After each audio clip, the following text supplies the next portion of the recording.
E aí pessoal, tudo bem? Na aula de hoje nós vamos conhecer um pouco mais sobre os representantes de um reino incrível que praticamente foram das primeiras espécies que dominaram o ambiente terrestre. Vocês já ouviram falar sobre o reino Plantae? Você conhece os 4 grupos de plantas que estão incluídas dentro do reino Plantae? Sabe diferenciar um grupo do outro? Já ouviu falar em Bryophyta, em Pteridophyta, em Gymnospermas e também Angiospermas? Se você ainda não ouviu falar sobre isso e tem dúvidas sobre a diferenciação de um grupo de planta para outra, continue nesse vídeo. Meu nome é Fagner e vocês estão conectados nos Doutores Incríveis.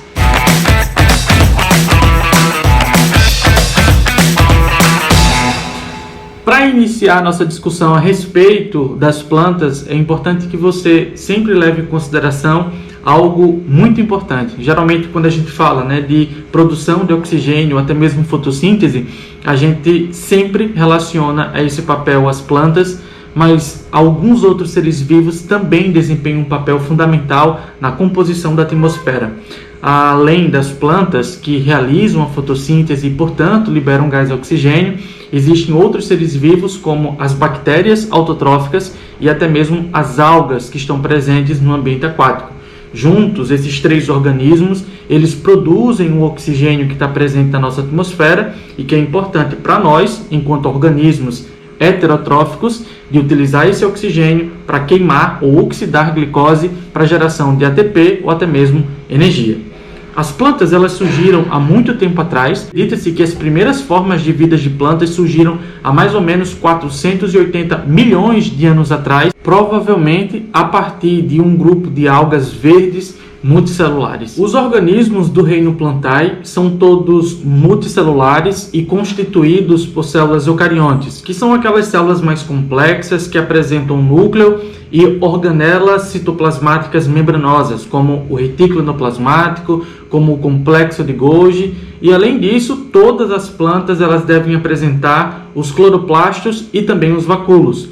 São os cloroplastos que armazenam um pigmento de clorofila que consegue, então, transformar a energia luminosa em energia química, como, por exemplo, a glicose.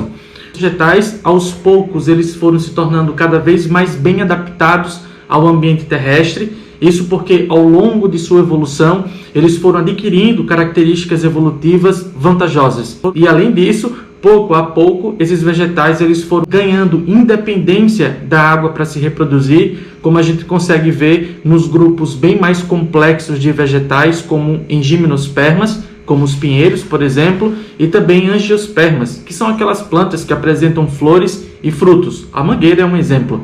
Além disso, alguns outros grupos de plantas bem mais primitivos ou bem menos complexos, como Bryophytas e Pteridophytas, são grupos de vegetais que apresentam uma dependência de água muito grande para a reprodução, porque os seus gametas masculinos eles são flagelados, que são denominados de anterozoides.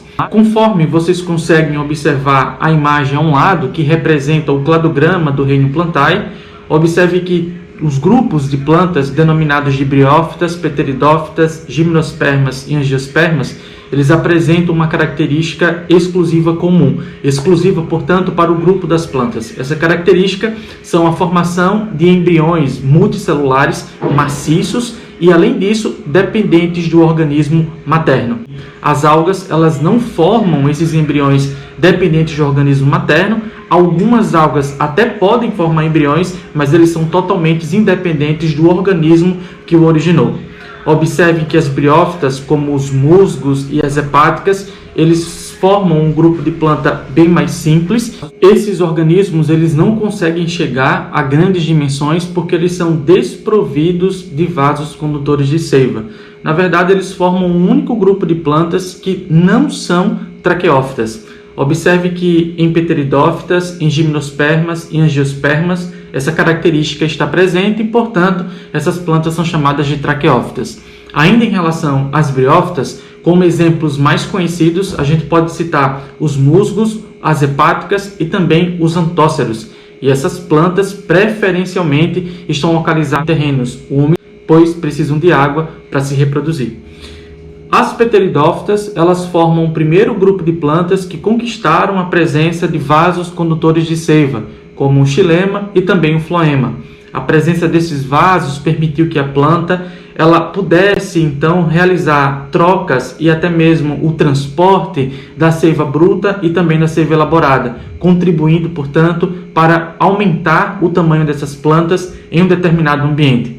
As pteridófitas, como as samambaias e também as avencas, elas são plantas bem mais adaptadas a um ambiente terrestre. No entanto, elas também dependem de água para se reproduzir.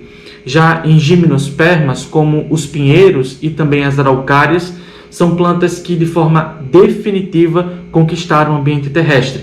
Isso porque essas plantas elas não precisam mais da água para se reproduzir. Além disso, essas plantas desenvolveram as sementes e, além de conter o embrião, deve também conter um tegumento que protege o embrião contra as intempéries do ambiente e também um tecido nutritivo que nós chamamos de endosperma. As angiospermas, elas formam um grupo de planta bem mais evoluído que apresenta o maior número de características evolutivas. Essas plantas, como a mangueira, como o cajueiro, como o morangueiro, por exemplo, elas são plantas que são adaptadas a vários tipos de ambientes e, de forma semelhante às gimnospermas, não necessita de água para reprodução. Essas plantas elas desenvolveram vasos condutores de seiva, desenvolveram sementes e desenvolveram, além disso, flores e frutos.